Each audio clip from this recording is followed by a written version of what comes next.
tú, no hay otro como tú.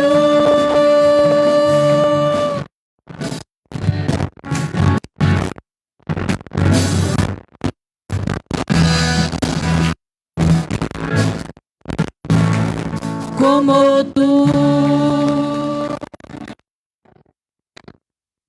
Dios los bendiga a todos, hermanos. Muy buenas noches. Deseamos para la hermana Silvia. Que Dios la bendiga. No sé si me pueden ayudar con el audio. Está un poquito sordo. Bien, hermanos, pues nos da gusto estar aquí con ustedes para meditar en la palabra del Señor. En el tiempo que nos queda vamos a tratar de aprovecharlo al máximo.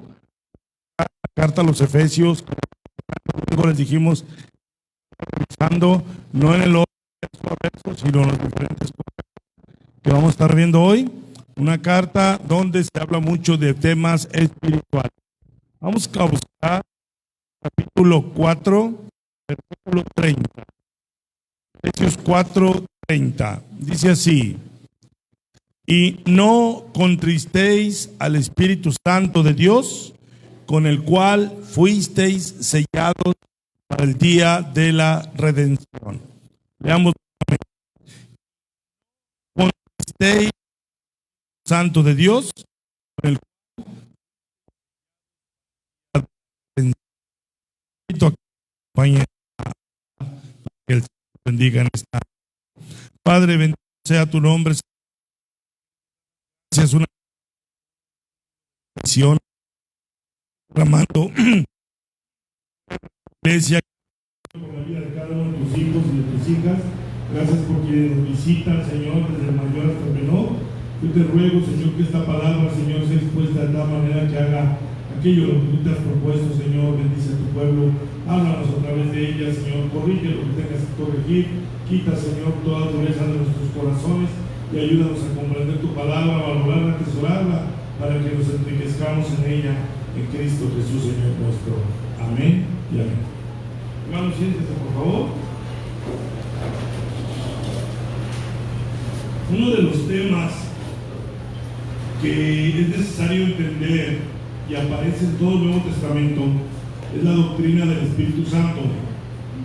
Hoy nos vamos a limitar a una parte pequeña pero muy importante que tiene que ver con la importancia de saber que hemos sido sellados con el Espíritu Santo.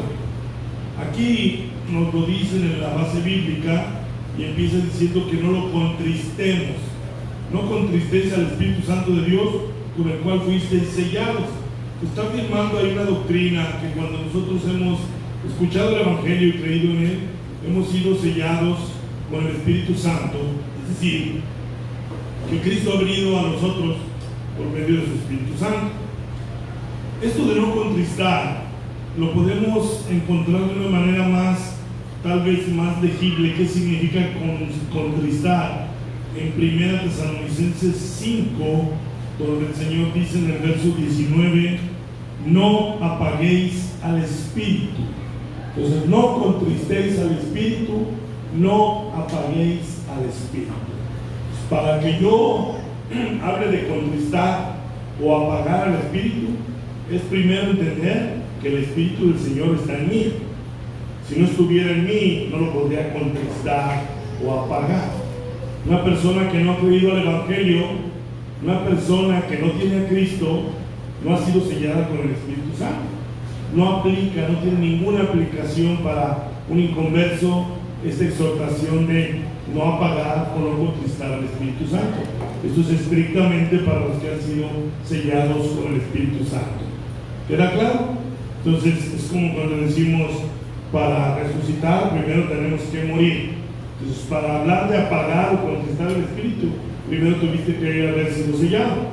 Ahí en la base bíblica, Pablo agrega algo importante. Dice: no contristéis al Espíritu Santo de Dios, con el cual fuiste sellados para el día de la redención. Es decir, Pablo está diciendo que el sello del Espíritu Santo, cualquier cosa que esto sea, hoy vamos a hablar de qué es un sello que nos identifica para algo futuro, a lo que Pablo le llama para el día de la redención. En Apocalipsis hay un pasaje que tal vez ya lo leyeron, donde el Señor decía: no hieras a la tierra, sino solo a los que no tienen el Espíritu de Dios. Entonces ahí estamos hablando de que el Espíritu de Dios es nuestra protección. Es como cuando aprendíamos en la escuela de verano, en esa representación del Éxodo, donde la sangre de Cristo, en este caso en el Antiguo, la sangre del Cordero, protegía a los habitantes de los israelitas que vivían allí en la ciudad de José. Ahora en el Nuevo Testamento la protección es por medio del Espíritu Santo. Ahora, ¿de qué nos protege? Vamos a ver primero cómo se obtuvo el Espíritu Santo. El Espíritu Santo se obtuvo conforme a los lineamientos que marca en 1:13, misma carta a los Efesios. En el mismo carta dice: en Él, en Cristo Jesús, vosotros, habiendo oído la palabra de verdad, el evangelio de vuestra salvación, y habiendo creído en Él, fuiste sellados con el Espíritu Santo de la promesa. Por eso decía yo que apagar el Espíritu o contestar al Espíritu no tiene ninguna aplicación para un inconverso, porque el Espíritu, el sello del Espíritu Santo, como dice que se recibe primero habiendo oído la palabra de verdad, o sea, el evangelio de salvación, y después habiendo creído en Él. ¿Por qué? Porque hay que creer en Él. Mucha gente ha oído el evangelio toda su vida y no ha creído en Él. Por lo tanto, no ha sido sellado con el Espíritu Santo de la promesa. Otra vez, la exhortación de no apagar o no entristecer el Espíritu no aplica para él. Pero en el versículo 14, se vuelve a repetir que dice, ahora dice que es las arras de nuestra herencia. Es las arras de nuestra herencia. Volvamos a la base bíblica, ahí donde vimos en el 4:30. Acuérdense, dice: no contristéis al Espíritu Santo de Dios, con el cual fuisteis sellados para el día de la redención. Palabras más breves: sellados para el día de la redención. Acá en el 1:14 da otro detalle. Dice que el Espíritu Santo es las arras de nuestra herencia. Las arras es la garantía que recibiremos la herencia. Pues cuando dice que hemos sido sellados con el Espíritu Santo, Pablo decía en el 4:30, fuimos sellados para el día de la redención. Y ahora en el 13 dice más detalle: el Espíritu Santo es la garantía actual, presente, de que un día yo recibiré esa herencia. Y luego dice: es las arras de nuestra herencia hasta, y se fijaron que en el 4:30 decía para el día de la redención, tiempo futuro. Aquí dice hasta la redención, es lo mismo, de la posesión adquirida por el Señor en la cruz del Calvario, para la alabanza de su gloria. Entonces aquí lo que vamos a ir entendiendo es que hoy en día los que hemos creído hemos sido sellados con el Espíritu Santo. El Espíritu Santo es una garantía de una promesa posterior, pero vamos a profundizar un poquito más. El Espíritu Santo, por definición, es santo. Entonces la labor principal que hace el Espíritu Santo es santificarnos, apartarnos del pecado. Y para apartarnos del pecado, lo primero que hace es convencernos del pecado. Miren, volvamos al 13. Dice: en Él también vosotros, habiendo oído la palabra de verdad, el evangelio de vuestra salvación. ¿Cuándo se puede decir que escuchamos verdaderamente el evangelio de nuestra salvación? El evangelio de salvación fue cuando el Espíritu de Dios llegó a nuestro corazón pecaminoso y culpable delante de Dios. Y lo primero que hizo el Espíritu, su primer ministerio, fue mostrar nuestra condición pecadora y condenada o condenatoria delante de Dios. Nos convenció de algo que nosotros nunca hubiéramos llegado a una sola conclusión. Porque el pecador que no conoce a Cristo vive de alguna manera excusándose, justificándose, diciendo: todos lo hacemos, todos lo hacen, todos van, todos caen. Y esa justificación pues es falsa, es una autojustificación que no lleva a nada. En cambio, el Espíritu de Dios nos hace reconocer que verdaderamente con nuestros actos, con nuestros dichos, con nuestros hechos, hemos estado agraviando a Dios. Si nosotros no somos capaces de entender eso, ya empezamos mal. Por más que nos bauticemos o por más que diga alguien es que sentí algo bien bonito, no. Si no sientes tu culpabilidad delante de Dios, Si no reconoces tu falta delante de Dios, no podrás acceder al perdón de los pecados. Porque lo primero que hace el Espíritu de Dios es guiarte al arrepentimiento. Según dice Romanos 2:4. Si gustas ponerlo ahí rapidito, ahorita vamos a pasar por algunos textos de Romanos. Vean lo que dice Romanos 2:4 en forma de pregunta. O menospreciáis las riquezas de su benignidad, paciencia y longanimidad, ignorando que su benignidad te guía al arrepentimiento. Entonces, lo que te guía al arrepentimiento no es la ira de Dios, no es la furia de Dios. Pablo dice que lo que te guía al arrepentimiento es su benignidad. ¿Cómo puedo entender esto si yo lo que siento al empezar a entender el Evangelio es que yo soy culpable delante de Dios? Me siento culpable delante de Dios. Cuando estoy escuchando una predicación, a veces la predicación me hace sentir culpable delante de Dios, y cuando me hace sentir culpable de Dios, mi carne respinga. Mi carne dice: el hermano está aventando puras pedradas. Pero te está llevando a sentir la culpabilidad, que la benignidad de Dios es su amor que hace que te recuerde cuando andas mal. No te lo dice para que simplemente te enojes o te frustres, sino para que te des cuenta de algo que a veces no te das cuenta.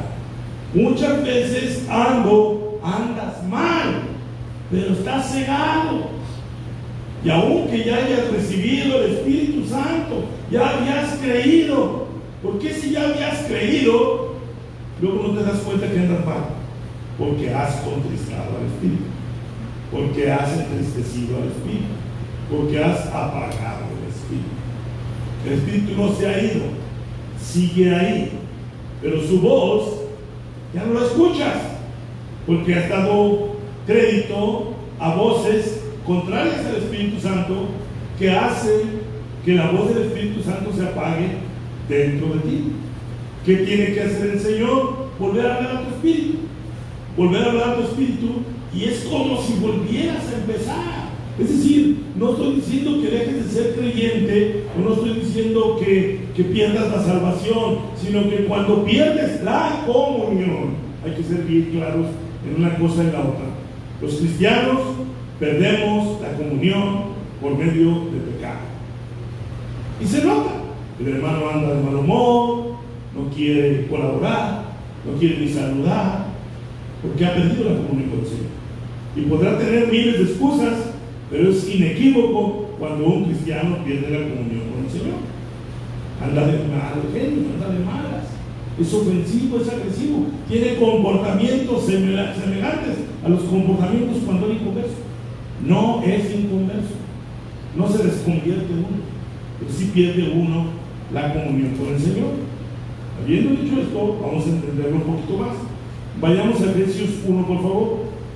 En el versículo 1:3 hasta el versículo, para empezar, 4, dice 3 y 4: digno de ser bendito el Señor. Bendito sea Dios y Padre de nuestro Señor Jesucristo, que nos bendijo. Esto lo decíamos el domingo, con toda bendición espiritual. ¿De qué manera nos bendice con toda bendición espiritual? Cuando por medio de sus bendiciones nos da de lo que es Él. Es lo contrario a lo que decía yo hace rato.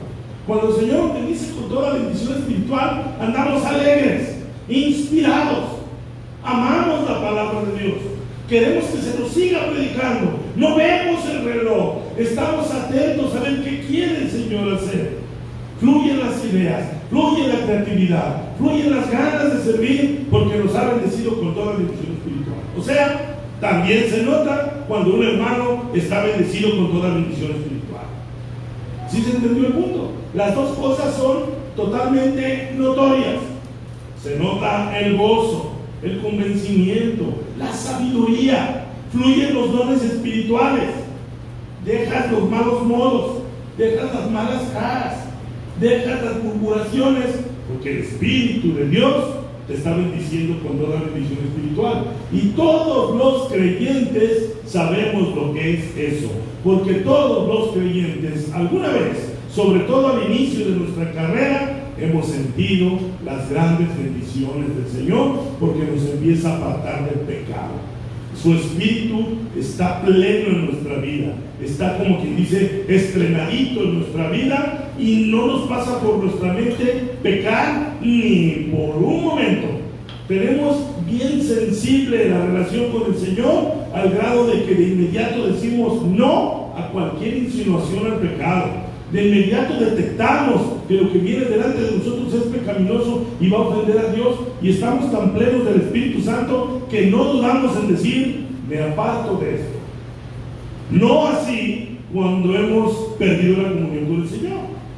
Viene el pecado y ya no lo rechazamos tan firmemente. Vienen las incitaciones y ya no somos capaces de distinguir las pisadas del diablo. Diferente a cuando estamos, vamos a decir así, finos, sensibles en el Espíritu de Dios. Entonces aquí el apóstol Pablo nos dice otra vez: bendito sea Dios y Padre de nuestro Señor Jesucristo, que nos bendijo con toda bendición espiritual en los lugares celestiales en Cristo. Presten atención al 4. Dice: según nos escogió en Él antes de la fundación del mundo. Esto de nos escogió se vuelve luego un debate, no lo entiendo, no comprendo, ¿no? Pero vamos más que hablar de me escogió a lo que dice enseguida. Nos escogió en Él antes de la fundación del mundo con un propósito: para que fuésemos santos y sin mancha delante de Él. Para eso nos escogió. No nos escogió para vernos fracasar, no nos escogió para vernos tropezar, no nos escogió para vernos improductivos, serios, tristes, apagados. Él es poderoso y nos escogió para que fuésemos santos, apartados del pecado, sin mancha, para que amemos las cosas de Dios, para que amemos a nuestros hermanos. Que yo vea a mi hermano y mi hermana y los vea con amor. Y aunque yo vea que mi hermano o mi hermana tiene alguna falla en su carácter, el Espíritu de Dios me hace orar por ella, orar por él. Y veo que la hermana, el hermano anda endurecido, en lugar de criticarlo, señalarlo, condenarlo, me arrodillo delante del Señor y digo: Señor, ayuda a mi hermano. Alguna carga que tener, alguna dificultad, y Dios en su alta misericordia te puede decir: sí, tu hermano está sufriendo por esto y esto. Entonces ya no lo juzgas, ya no lo señalas, y ahora te dedicas a entenderlo y a luchar por él, porque es tu hermano en Cristo Jesús. ¿Eso cuándo lo haces? Cuando estás lleno del Espíritu Santo. Cuando estás vacío del Espíritu Santo, murmuras, criticas, señalas, condenas, juzgas. ¿Estarían de acuerdo conmigo, hermano? Digo, perdónenme, pero aunque no estuvieran, así es. ¿Sí? Entonces, dice otra vez en el verso 5 que está ahí: en amor, habiéndonos predestinado, 4, y luego el 5, según nos escogió en Él antes de la fundación del mundo, que les quede bien claro. ¿Para qué? Para que fuésemos santos y sin mancha delante de Él. Si tú eres santa, es la obra que Cristo hace en tu vida. Tú no te puedes santificar solo, por más buenos propósitos que tengas. En toda una vida de enseñar la palabra de Dios, nos encontramos con que mucha gente vive con la idea de que se tiene que santificar él solo o ella sola. Si tú te santificas solo, tu santificación es humana, tu santificación es un concepto de acá abajo. No, Él es el que te tiene que santificar. Y luego dice en el versículo 5: en amor. Todo esto viene del amor de Dios, habiéndonos predestinado para ser adoptados hijos suyos por medio de Jesucristo, según el puro afecto de su voluntad. Enfoquémonos en el 6. Para alabanza de la gloria de su gracia, en la cual nos hizo aceptos en el amado. Voy a enfocarme: para alabanza de la gloria de su gracia. ¿Para qué nos salvó? ¿Para qué nos perdonó? ¿Para qué nos escogió, predestinó? ¿Para qué nos amó? Para alabanza de la gloria de su gracia. Romanos, San Pablo dice en Romanos 11:33: todo es de Él, todo es por Él, todo es para Él. A Él sea la gloria. Entonces, ¿para qué nos salvó? Para que Él sea alabado. Para que cuando una persona te vea cambiado, cambiada, alabe a Dios. Los que te conocían, yo he visto hermanos, lo he escuchado y me sirve como testimonio. De pronto una hermana ve a una hermana que no la había visto hace 4 o 5 años por diferentes circunstancias. ¿Cómo ha cambiado la hermana? Y en ese texto sería: gloria a Dios, porque es obra de Él. Él lo cambió. Él lo cambió. Entonces tu cambio es para que Dios sea alabado, no para que tú seas alabado. ¿Entiendes la distinción? No, hermanos, es que yo ya no voy para acá, ya no voy para allá, ya esto, el otro, o sea, admírenme. No funciona así. Es la obra del Señor. ¿Cómo voy yo a usurpar la obra de Dios asumiendo como que fuera obra mía? Entonces, cuando el Señor hace algo en una persona, digamos desde lo más profundo de nuestro corazón, gloria a Dios, alabanzas al Rey, porque esa transformación es obra exclusivamente del Señor a través de su Espíritu Santo. Entonces, a veces nosotros perdemos de vista estos conceptos, repasando brevísimamente. Se nos olvida que fuimos sellados, que tenemos el Espíritu Santo, que no lo debemos contristar, que no lo debemos sofocar, apagar, entristecer. ¿Por qué? Porque es la herencia de nuestra herencia, es las arras, es la garantía de la herencia que un día vamos a servir. Es una obra de gracia del Señor en nuestras vidas, y Él nos escogió desde antes de la fundación del mundo con un propósito: que fuéramos luz del mundo, que en medio de un mundo pecador, en medio de una generación perversa, el apóstol Santiago decía, en medio de una generación adúltera, nosotros brillemos y la gente, cuando nos vea, reconozca que hay algo en nosotros. Yo no sé si a ti te hayan dicho palabras más, palabras menos, no solamente que hayas cambiado. Hay personas que de pronto han dicho, es que yo veo algo en ti. ¿Qué? No sé, pero veo algo en ti. ¿Tienen idea de qué podrían estar hablando sin saberlo? Están viendo la mano de Dios, están viendo la luz del Evangelio. Lo he vivido muy de cerca. Digo, hace muchos años yo tenía semanas de convertido y fuimos a una librería católica y las que despachaban eran monjas. Y uno diría, pues, ¿qué pasó ahí, hermano? ¿Qué andaba haciendo ahí? Andaba investigando sobre algunas doctrinas, que compró libros. Y la señora que estaba atendiendo me dijo de inmediato, ¿es cristiano usted, verdad? Sí, se le nota en la mirada. Entonces la gente lo puede entender, lo puede comprender, pero si estás contristando al Espíritu, eso ya no se va a ver. No es posible que se vea la luz en tu rostro si está lleno de amargura tu corazón, está lleno de ira, de resentimientos, de pecado, de inmoralidades. Ya la gente no va a ver a Cristo en ti, porque el Señor no puede ser burlado.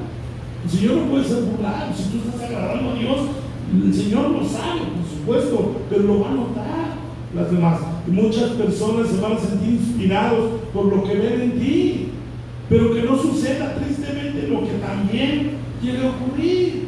Yo conozco un hermano, pero siempre anda así, siempre anda así, hace eso, hace el otro. Es una tristeza, es una vergüenza que eso ocurra, pero lamentablemente ocurre.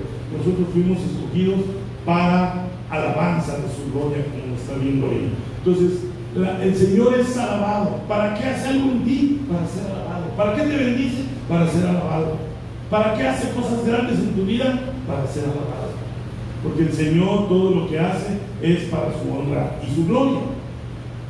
Decíamos que cuando escuchas el Evangelio, el primer ministerio que realiza el Espíritu Santo es mostrarte tu pecado. Ya vimos en Romanos 2:4 que lo hace por su benignidad.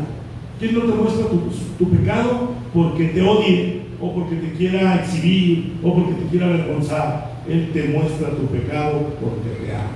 Si Él no te muestra tu pecado, no hay forma de que tú reconozcas tu pecado y no hay forma de que tú procedas al arrepentimiento. Es triste ver en el camino del Señor muchos hermanos que el Espíritu Santo les está hablando y el hermano dice, no, yo ando bien. No, conmigo no pasa nada. Conmigo no pasa nada. Estás haciendo mentiroso al Espíritu Santo. El Espíritu Santo está tratando de hacerte revivir y tú lo quieres seguir teniendo apocado. Entonces es importante que nuestro corazón se doblegue delante del Señor por nuestro propio bien. Miren ustedes, hablando del pecado, vamos a Romanos 7. En Romanos 7 vamos a ver de cómo es que el Espíritu de Dios convence del pecado. Miren ustedes, dice el apóstol Pablo en ese capítulo, vámonos al versículo 7. Pablo dice: ¿qué diremos pues? ¿La ley es pecado?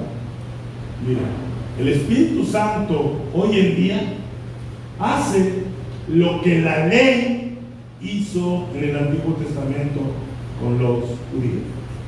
¿Para qué servía la ley? Vamos a ver un par de textos que nos digan. Pablo dice: ¿qué pues diremos? ¿La ley es pecado? Porque algunos llegaron a pensarlo así, porque la ley sobre todo condena al culpable. Entonces dice, la respuesta de Pablo a la pregunta que si la ley es pecado es: en ninguna manera es pecado la ley. Noten bien lo que dice Pablo. Pero yo no conocí el pecado sino por la ley. Es decir, yo debido a la ley conocí lo que era pecado. O sea, la ley no me hizo pecar, la ley me mostró mi pecado. ¿Pueden entender eso? Dice: yo no conocí el pecado sino por la ley, porque tampoco conociera la codicia si la ley no dijera: no codiciarás. Me hace mucha falta este recordatorio a muchos cristianos que han creído a doctrinas de codicia. Hay doctrinas que han vuelto a iglesias enteras codiciosas, pero no lo toman como codicia, no le llaman codicia.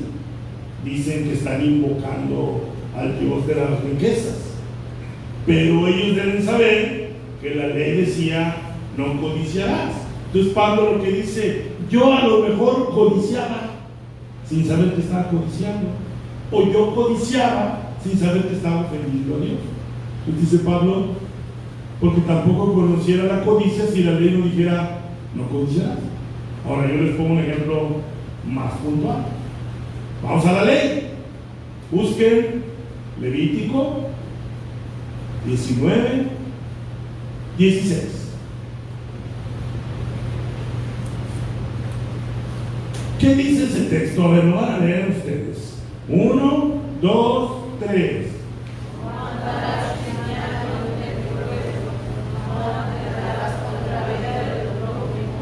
Voy a parafrasear Romanos 7:7. Yo no sabía que el chisme era pecado si la ley no dijera: no andarás chismeando. ¿Están aquí, hijos míos? Entonces, para muchas iglesias el chisme es un estilo de vida. Todo el mundo chismea. Si el pastor dijera: prohibido chismear, no habría temas de conversación, porque en muchos lugares de lo único que se habla es de chisme. Y por eso digo, vuelve a Romanos 7:7. Hagan de cuenta que yo parafrasearía la parte segunda. Dice: porque tampoco conocería el chisme si la ley no dijera: no andarás chismeando. ¿Cuántos sabían que andar chismeando es pecado? Si no lo saben, a partir de hoy ya lo saben, ya no tienen excusa. Cada vez que hablen de algún hermano, están en pecado. Cada vez que estén difamando a un hermano, están pecando contra Dios. Cada vez que murmuren en contra de alguien, seguro ustedes crean que lo hacen con razón o sin razón. No es que nomás estoy comunicando, no es que nomás estoy y te estoy pidiendo para que ores por él. Mentira, andas chismeando y es pecado. Amén, pueblo de Dios. Gloria a Dios. Entonces, San Pablo, hablando del pecado, retrocedamos en Romanos un poquito y vean lo que dice Romanos 3, verso 20. Voy a leer el 20, pero me voy a enfocar en la parte B. Ya que por las obras de la ley ningún ser humano será justificado delante de él. Hoy no estoy tocando ese tema, pero sí porque por medio de la ley es el conocimiento del pecado. O sea, alguien dice: que la ley es pecado. No, la ley no es pecado, la ley te muestra tu pecado. Por medio de la ley es el conocimiento del pecado. ¿Vamos bien? Vamos a Gálatas, mismo concepto. En Gálatas busquen el capítulo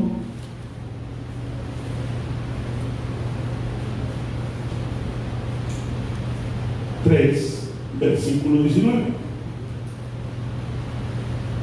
Pregunta retórica de Pablo, entonces, ¿para qué sirve la ley? Esas preguntas de ¿para qué sirve la ley? Es que a nadie le gusta que le señalen su pecado. Te están diciendo tu pecado y te incomodan, te enfurecen. Es justo lo que hacía la ley. La ley denunciaba tu pecado, anunciaba tu pecado, señalaba tu pecado y condenaba tu pecado. Híjole, pues sabes, ay, la ley es pecado. No, el pecador eres tú. Entonces dice, ¿para qué sirve la ley? Fue añadida a causa de las transgresiones.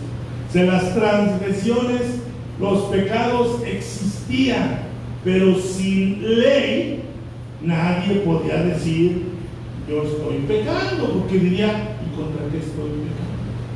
Me estoy explicando. Es como si no sé cuántos de ustedes van y vienen al paso o cruzan para allá. Es un fenómeno de toda la vida, toda la vida. Vamos allá y manejamos de una forma muy diferente de la que manejamos. Vamos allá y nos comportamos de una manera muy diferente a la que nos comportamos acá. Y somos nosotros mismos, no cambiamos de personalidad, no somos otra persona. Sí, nos da ese fenómeno. O sea, caminando, yo por ejemplo ando en el paso y señalo que voy a cambiar de carril y el que viene atrás se frena porque me cambié de carril. Pues yo hago lo mismo. Y lo hago más. Bueno, yo trato de hacerlo, pero y esos mismos cafés allá son muy bien portados. ¿En qué radica la diferencia? En la ley. No voy a entrar más en detalles, simplemente veamos eso. Dice entonces, ¿para qué sirve la ley? Fue añadida a causa de las transgresiones. Es una forma de ponerle orden, es una forma de decirle al pecador, haz pecado. Es una forma de decirle al chismoso, haz pecado. ¿Sí?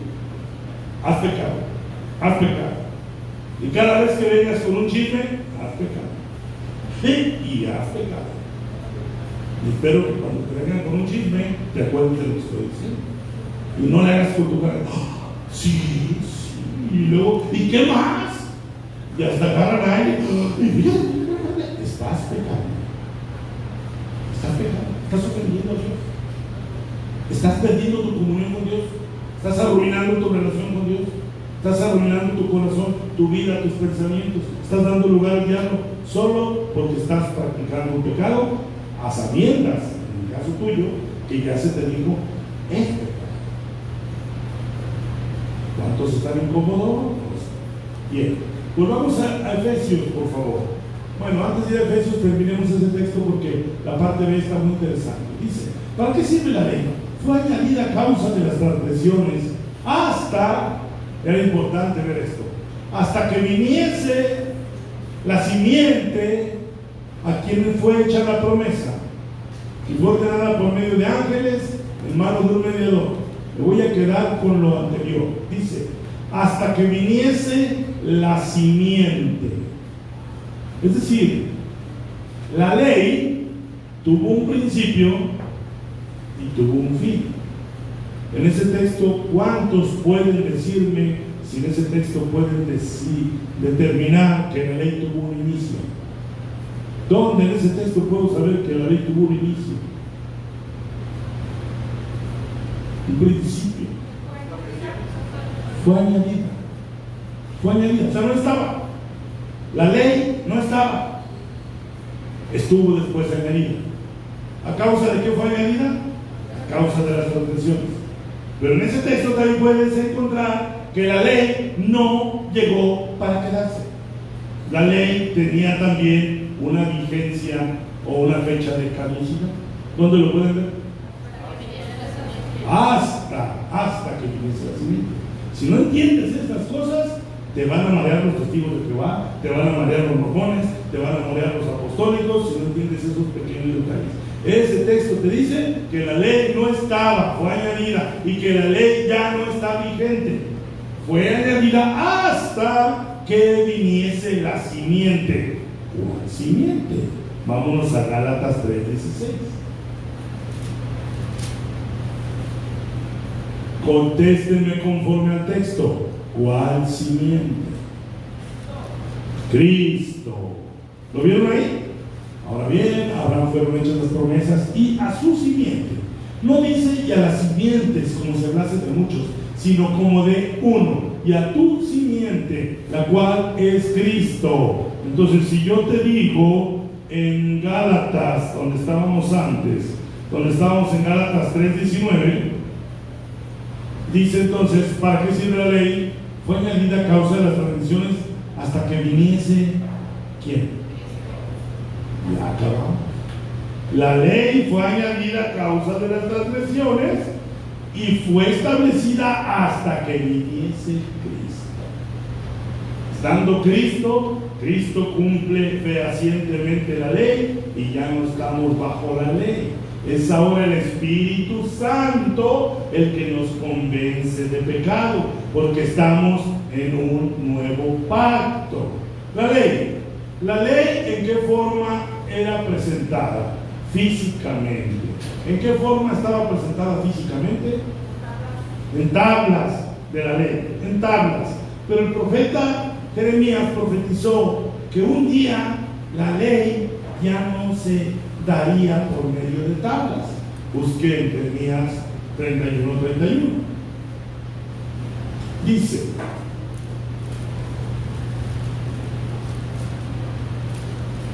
híjole, Jeremías 31:31.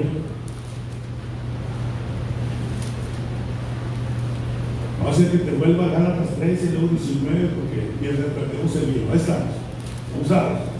¿Qué voy a leer ahí? Porque luego no van a entender. O sea, me acaban de contestar que la ley físicamente se presentaba físicamente en tablas de piedra, ¿de acuerdo? Entonces era la forma en la que el pueblo de Israel conoció el pecado. ¿Les quedó claro? Yo no conocería la codicia si la ley no dijera no codiciarás. ¿Y qué dije también yo también? ¿Qué dije? Yo no conocería el chisme si la ley no dijera no andarás chismeando. ¿Sí? Entonces era la ley en tablas de piedra la que mostraba el pecado. Vean lo que anunció Jeremías en el antiguo pacto. En el antiguo pacto, Jeremías anunció el nuevo pacto, que es donde estamos nosotros. ¿Qué decía de la ley? Fue que añadida. O sea, la ley no existía. De pronto fue añadida, pero tiene fecha de caducidad. ¿Cuál fue su fecha de caducidad? Hasta que llegase Cristo, que es la simiente. Entonces la ley tiene un principio y tiene un fin.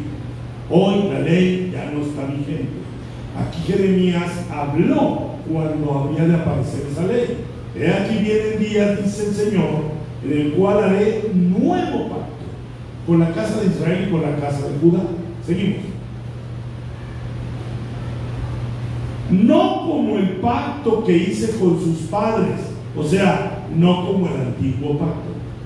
¿Me van siguiendo? No como el pacto que hice con sus padres el día que tomé su mano para sacarlos de la tierra de Egipto, porque ellos invalidaron mi pacto. Pregunta, basado en ese texto, ¿por qué hubo necesidad de un nuevo pacto? Porque los padres, es decir, las generaciones de los patriarcas, los hijos de Israel, invalidaron el pacto. Porque un pacto tiene dos partes. En ese caso, el antiguo pacto era Dios y el pueblo de Israel. ¿Quién invalidó el pacto? El pueblo de Israel. Entonces dice, aunque yo fui un marido para ellos, dice el Señor. Seguimos. Pero este es el pacto que haré, o sea, el nuevo pacto.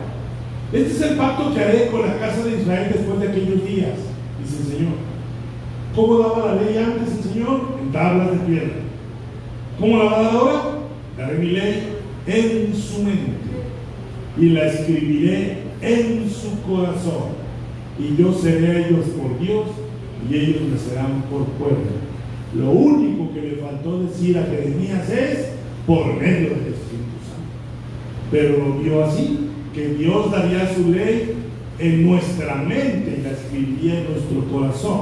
Pues volvamos al Nuevo Testamento, a la carta a los Efesios, para regresar a este punto tan importante. Entonces decíamos que en Efesios 1:3, esto ya debe tener más claridad. Bendito sea Dios y Padre de nuestro Señor Jesucristo, que nos bendijo con toda bendición espiritual en los lugares celestiales en Cristo Jesús. No sé si alcancen a distinguir ahí el nuevo pacto, aunque no venga la palabra. El nuevo pacto es una gran bendición, porque el Señor nos bendijo directamente y nos bendijo en los lugares celestiales en Cristo Jesús. Vámonos al 6. ¿Para qué dijimos que íbamos a ser santos y sin mancha? ¿Para qué el Señor obra en nosotros una transformación? ¿Para qué el Señor hace en nosotros lo que hace? Para la alabanza de la gloria de su gracia. Que digamos cuán grandes cosas ha hecho el Señor. Cuando tú prediques el Evangelio y alguien lo crea, lo acepte y lo viva, tú alabes a Dios. Gracias, Señor. Mira lo que has hecho con esta persona. Mira esta persona y empiezas a recordar que tenía este carácter, que tenía estas reacciones, que era impulsivo, que era imprudente, que era necio. Mira, ahora es sabia, ahora es sabio, ahora es paciente. Es como decir, ahora tiene un collar, no se distraiga, ni distraiga. Ahora tiene un collar de virtudes, que es el fruto del Espíritu que aparece en Gálatas 5:22. Gloria a Dios, porque ahora es un hermano amoroso, dispensa el amor, ayuda, colabora, consuela. Yo esperaría que pusieras un texto para que diga, ahí está. Entonces el punto es que una persona que no conocía a Cristo, ahora lo conoce, ahora está en el nuevo pacto, ahora el Señor ha puesto su ley ¿en dónde? En su mente y en su corazón. Ahora Cristo habita ahí y el Espíritu Santo empieza a purificar, empieza a lavar, a restregar todo lo que tú haces. Cuando fueron que me platicaron a ese lugar aquel sábado a limpiar los baños, ¿qué tuvieron que hacer en los baños según me platicaron? Restregar, limpiar y todo. Bueno, pues así está el corazón del pecador, está lleno de impurezas, de costras, de cosas aborrecibles, vergonzosas. Y cuando viene el Espíritu Santo, se encarga de lavar, purificar para la alabanza y gloria de su nombre. Y ahora esa persona que era iracunda, peleonera, ahora empieza a mostrar amor. Su rostro empieza a reflejar amor, pero también empieza a reflejar gozo.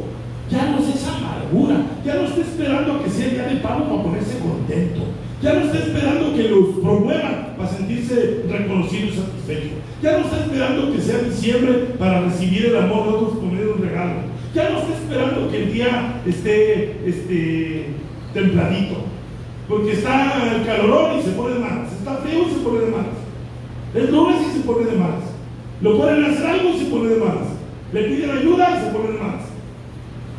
Pero de pronto viene Cristo y hay un gozo que no se puede explicar, porque a veces hasta sus circunstancias de la hermana, del hermano, no son las mejores, no son las más favorables, pero no pierde el ánimo, no pierde el brillo en su mirada, porque Cristo está ahí, por sobre todas las cosas.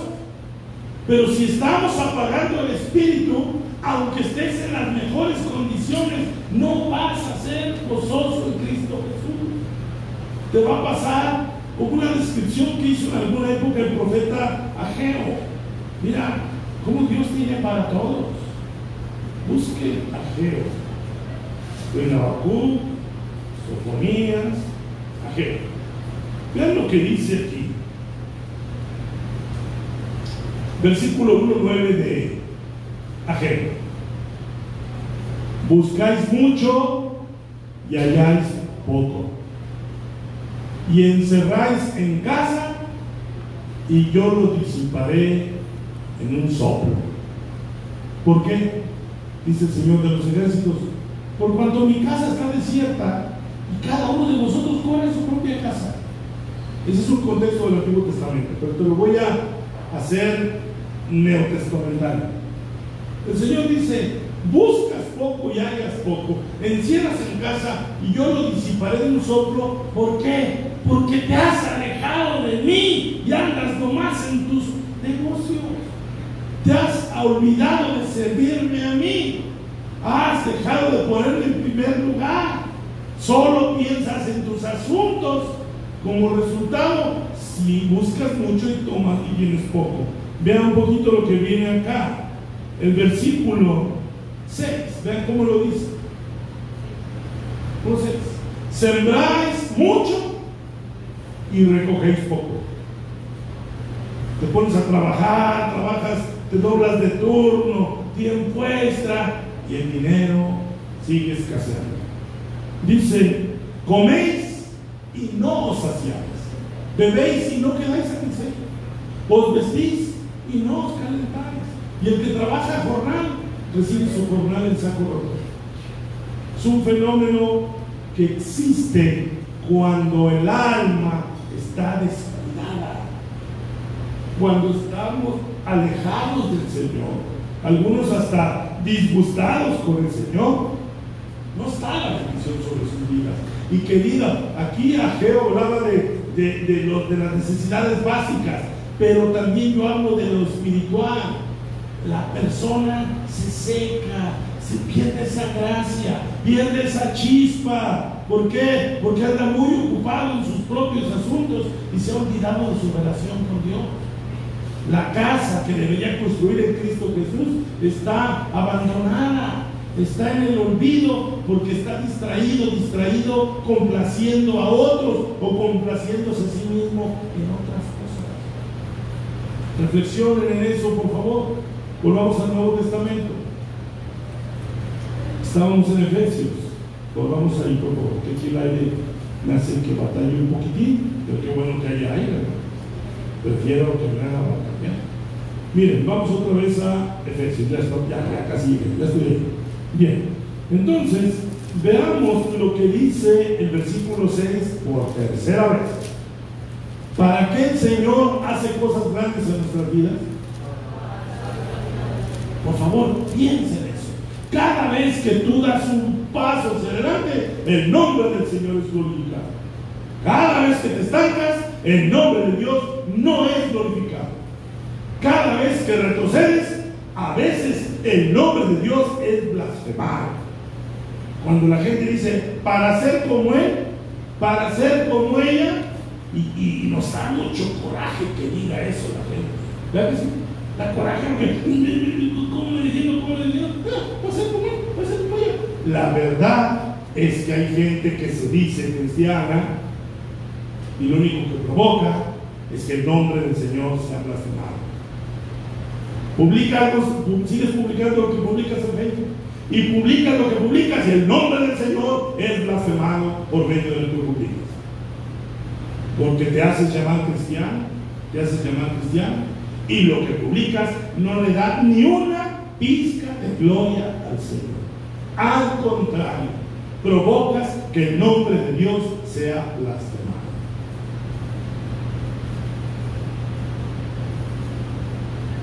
Así que busca que el nombre de Dios sea glorificado. Digo, si te dices seguidor de Cristo, si te dices seguidor del Señor, trata de agradarlo. Así como lo agradó en la antigüedad aquel joven Abel, que dio testimonio de que su ofrenda agradó a Dios. Como el legendario Enoc, que dio testimonio de haber agradado a Dios. Como aquel Job, a quien Dios se atrevió a presentarlo delante del mismísimo Santo Satanás. Has considerado a un siervo Job, que es temeroso de Dios, que es justo. Es decir, que haya hombres y mujeres, que tú seas uno de ellos, que tú seas una de ellas, de quien Dios hable cosas grandes, de que Dios hable cosas grandes y no que su nombre sea avergonzado. Entonces dice: para alabanza de la gloria de su gracia, con la cual nos hizo aceptos en el amado. 7. En quien tenemos redención por su sangre, el perdón de pecados, según las riquezas de su gracia. ¿Qué tenemos en Cristo Jesús?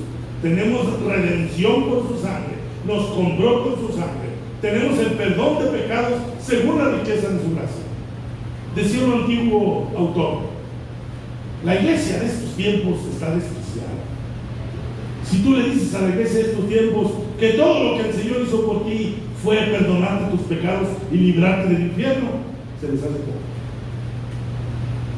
Hoy la iglesia quiere experimentar cosas, quiere sentir cosas, quiere la proyección, quiere el aplauso, quiere el reconocimiento, y parece que la redención por su sangre y el perdón de sus pecados no es mucho.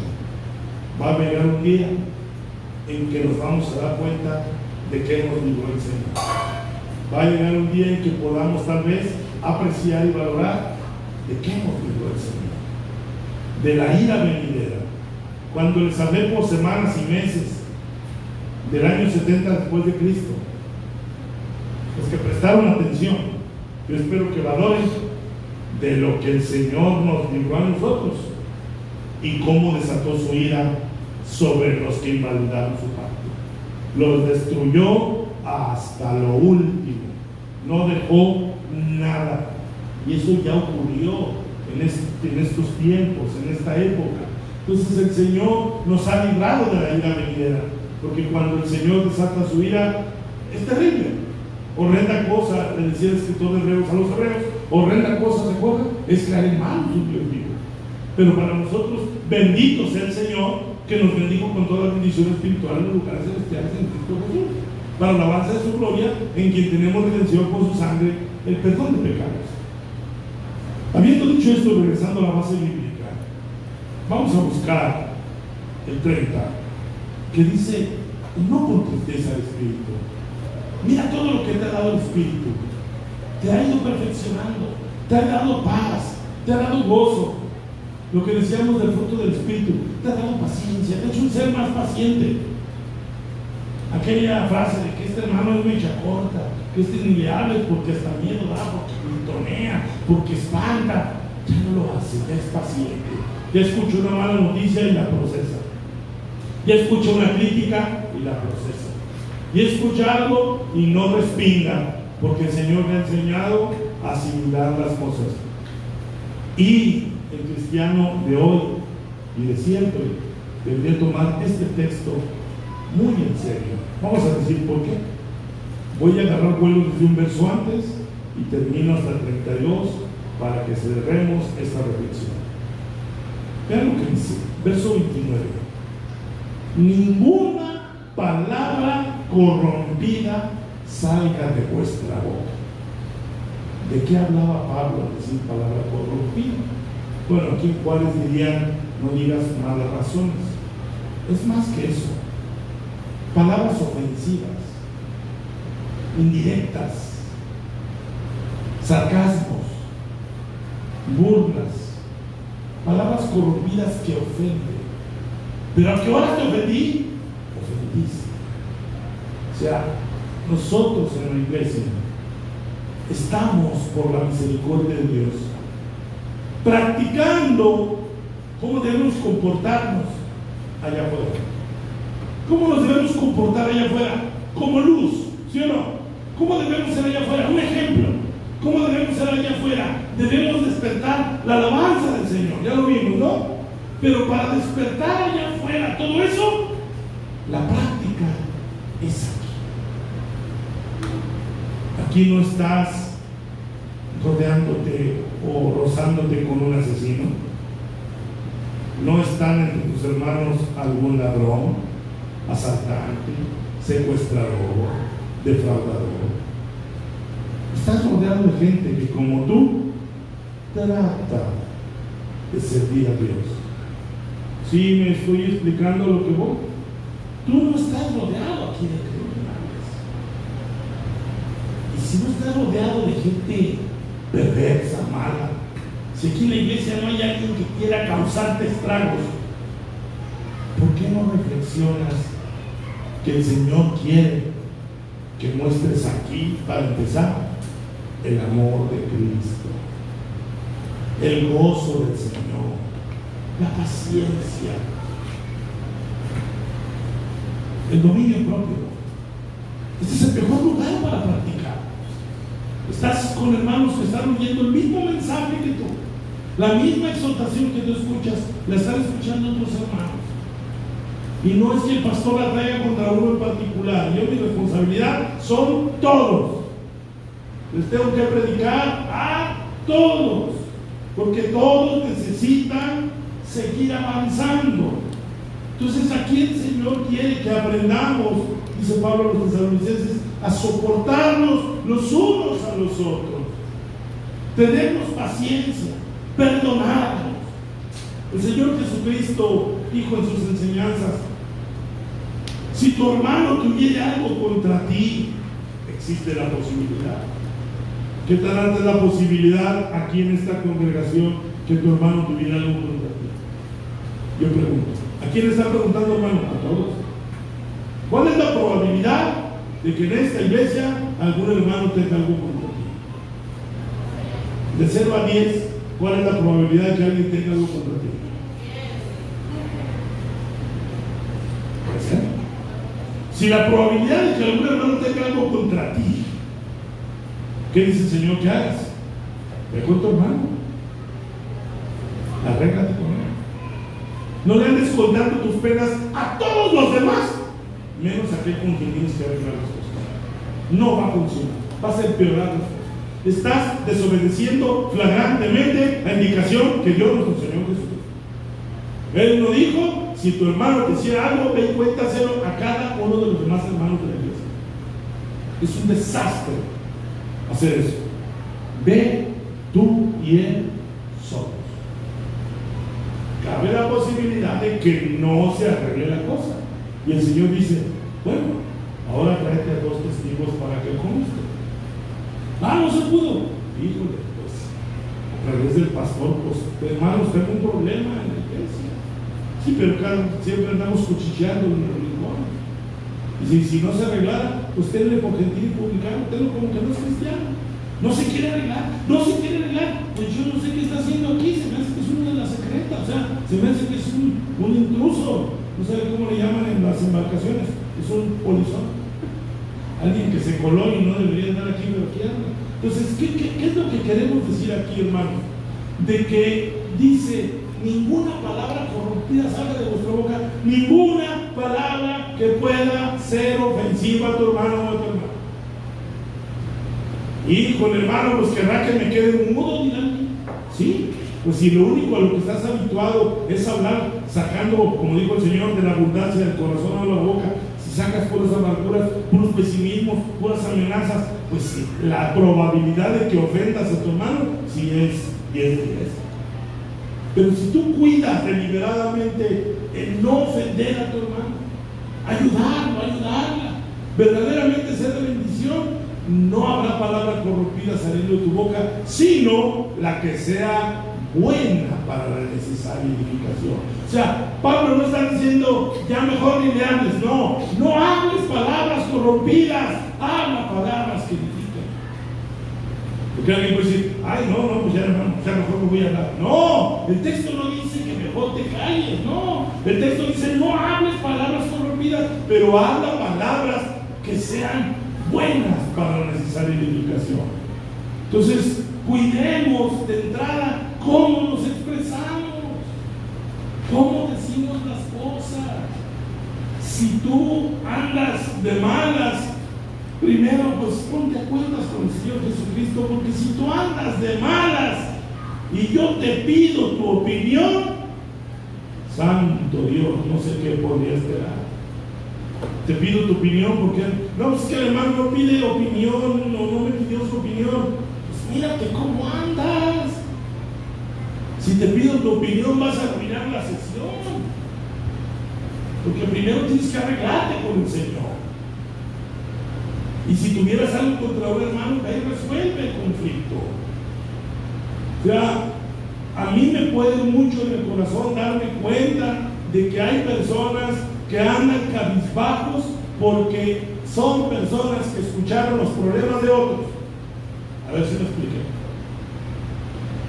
Si yo me entero de los problemas que tienes tú, el Señor me ha equipado para eso. Pero no todos los hermanos ¿Están preparados para escuchar tus problemas? ¿Están aquí? No todos los hermanos están preparados para escuchar tus problemas. Los problemas que traigas con alguien más. Se te hace fácil y se vuelve una palabra corrompida. Porque vas y dices, es que traigo esto, y le vacías todo el carretón de basura. Y la persona puede no estar preparada para escucharte. Fíjate bien, puede ser que le arruines la vida espiritual a alguien que no estaba listo para escuchar ese tipo de situaciones. Y se vuelve una palabra corrompida. Vamos más para allá, ya para terminar. Se me borró la hoja. Otra vez. Hechos 4. Entonces viene otra vez. El verso 30. No contristéis al Espíritu Santo de Dios. ¿Cómo se puede contristar al Espíritu Santo de Dios? Pues con el verso anterior. Cuando dices palabras corrompidas, cuando dices cosas que causan daño, causas daño y tú te dañas en tu relación con Dios. Dañas la vida de otros y tu relación con Dios se ve dañada, porque ahí dice que tú contristas al Espíritu Santo con el cual fuiste sellado para el día de la redención. Versículo 31. Vean lo que exhorta el apóstol Pablo. Quítese de vosotros toda amargura, enojo, ira, gritería y maledicencia y toda malicia. Para empezar, tendrías que reconocer cuando traes ese tipo de síntomas. Amargado yo, enojado yo, iracundo yo, gritón yo, maledicente yo, malicioso yo. El Espíritu Santo te lo indicará y te lo confirmará. El Espíritu Santo te confirmará eso, pero Pablo te dice algo por una orden. Quítese todo eso. ¿Pero cómo?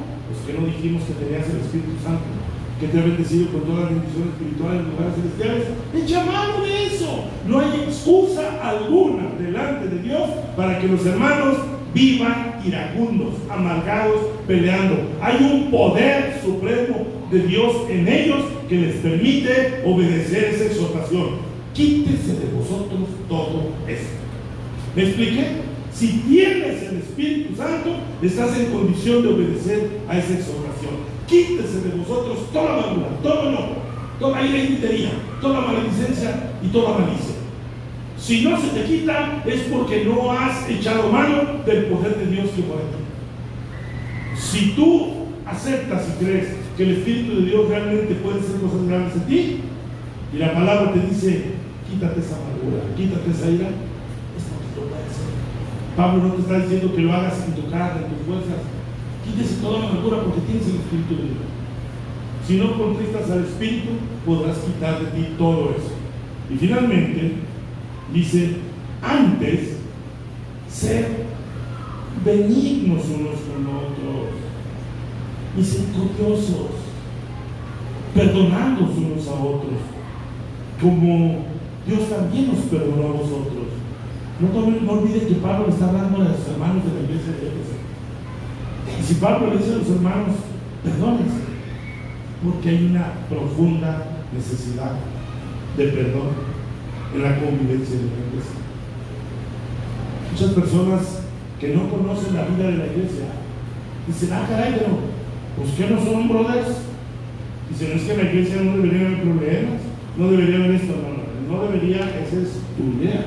En la Biblia aparece fehacientemente, sí puede haber conflicto, sí pueden haber cosas al grado de que te dice, en lugar de ser altanero, gritón, amargado, sé benigno, sé misericordioso, como aquel legendario Bernabé. ¿Se acuerdan que les he predicado de él? Que yo les decía que Bernabé era un hombre benigno, destacaba por su bondad. Hasta ese no era su nombre, él se llamaba José. Bernabé es el nombre que le pusieron los apóstoles por cómo lo veían. ¿Cómo le puso el Señor a Juan y a Jacobo? Los hijos del trueno. Porque él ve que les podría el Señor los hijos del trueno. ¿Saben cómo le decían a Bernabé? El hijo de consolación. Alguien que hablaba de la etimología de Bernabé. Ver es como el arameo bar, o Barrabás, ni siquiera Barnabás, hijo de consolación, pero el Nabás era como el que siempre le pone la mano al hermano. Ese era el hermano, siempre poniéndole a mi hermano la mano sobre su mano, el compañerismo. Aquí estoy. Y no solamente es un decir, hay vestigios. Me encanta Hechos 11, donde dice que fue a visitar por primera vez la pequeñísima congregación que se estaba formando en Antioquía de Siria. Y dice que cuando Bernabé dio la gracia de Dios, se gozó y alabó a Dios delante de todos. Y cuando ven a Bernabé con ese carácter, lo amaron instantáneamente. Dice, porque era un varón bueno y lleno del Espíritu Santo. O sea, contagioso el hermano Bernabé. Por eso dice aquí, sean como él, sean benignos unos con otros, misericordiosos, perdónense unos a otros. Yo sé que esta palabra suena y resuena como que, ay hermano, pero es que usted no sabe lo que me hicieron. Mucha gente dice eso. Hermano, soy para usted muy fácil. Yo creo que usted nunca lo ha ofendido. No, nunca lo ha ofendido. Ay, qué fácil, hermano. Se me hace que usted nunca ha tenido una dificultad. No, nunca he tenido una dificultad. Todo bien sobre ruedas. Hermano, es que usted parece que ni tiene problemas. No. Mi vida tú estás fuera. No te se la ironía. ¿Me explico? Entonces, el punto aquí es, por eso Pablo dice, si tú dices, hermano, es que usted no sabe lo que he sufrido. Hermano, es que usted no sabe lo que me han ofendido. Hermano, es que usted no sabe que ya le pedí perdón o ya lo perdoné y me lo vuelvo a hacer. Bueno, entonces Pablo dice, como Dios también os perdonó a vosotros en Cristo. Todo lo que te han ofendido no se compara con lo que tú has ofendido a Cristo. En tu vida pasada y a veces hasta en tu vida presente. Cualquier ofensa, por más lastimera que tú me cuentes, no se compara con tus ofensas y mis ofensas al Señor. Por eso Pablo dice, perdona. Perdona como también Dios os perdonó a vosotros en Cristo Jesús. Hermanos, con esto los declaro preparados para el día de mañana. Porque mañana tienen que poner en práctica eso. Porque mañana es una prueba de fuego. Es una prueba a la prudencia, a la paciencia. Es una prueba al compañerismo. Es una prueba al sentir por mi hermano, que mi hermano se siente primero que yo, salga antes que yo, él antes que yo, y agradarás a Dios. Y si agradas a Dios, Dios no se va a quedar con las manos vacías. Si hoy agradas a Dios, si mañana agradas a Dios, imagínate que mañana, todo el día, no me digas, hermano, usted nomás nos dijo el sábado, ya el domingo no los pongo. No, el sábado y el domingo. Y tú te propusiste en todo tu corazón, como, ay hermano, ¿cómo le estoy? Pero bueno, te voy a chanzar eso. Él dice así. Y voy a ser intachable, irreprensible, y voy a agradar a Dios. Si tú haces eso, va a ser tanta la bendición del Señor te va, que el domingo lo vas a querer hacer nuevamente. Y el lunes. Y el martes, y sucesivamente, porque lo mejor que puede sentir un hijo de Dios es saber que ha agradado a Dios. Agrademos a Dios. Agrademos al Señor. Si agradamos a Dios, Él va a hacer maravillas con nuestras vidas. Así que, hermanos, esto es muy corto hablar. No les puedo pedir perdón por lo que prediqué. Sí les pido perdón si los he ofendido. Pero no les puedo pedir perdón por predicar lo que les he predicado, porque el Señor quiere glorificarse en ustedes, quiere hacer cosas nuevas en ustedes, quiere transformar su vida, quiere darles cosas grandes. ¿Y se acuerdan de Efesios 1:6? ¿Para qué quiere hacer todos ustedes? Para alabarnos, gloria de su gracia, para que al final Él sea alabado. Póngase en pie, porque ahora vamos a alabar al Señor, para que su nombre sea alabado y glorificado. Vamos a alabar el nombre del Señor, para que el Señor sepa que su pueblo quiere alabarlo, para que el Señor vea que su pueblo quiere alabarlo. Bendito sea el nombre de nuestro Señor en esta hora. Levántate aunque sea de la silla, pero levántate. Bendito sea su nombre. Gloria a Dios. Esos silencios me ponen nervioso y empiezan. Aleluya.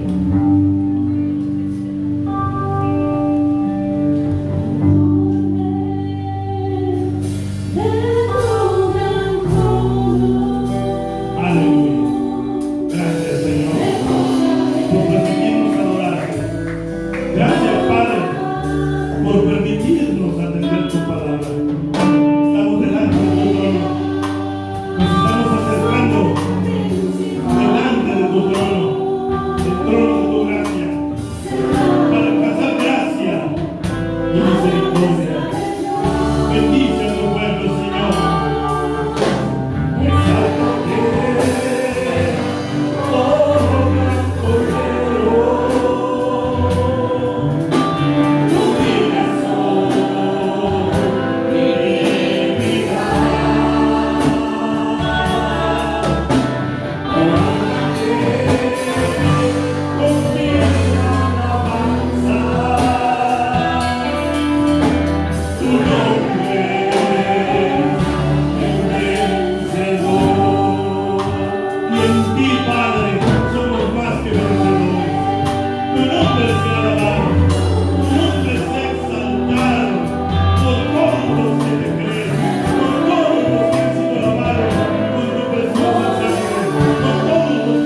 discernimiento.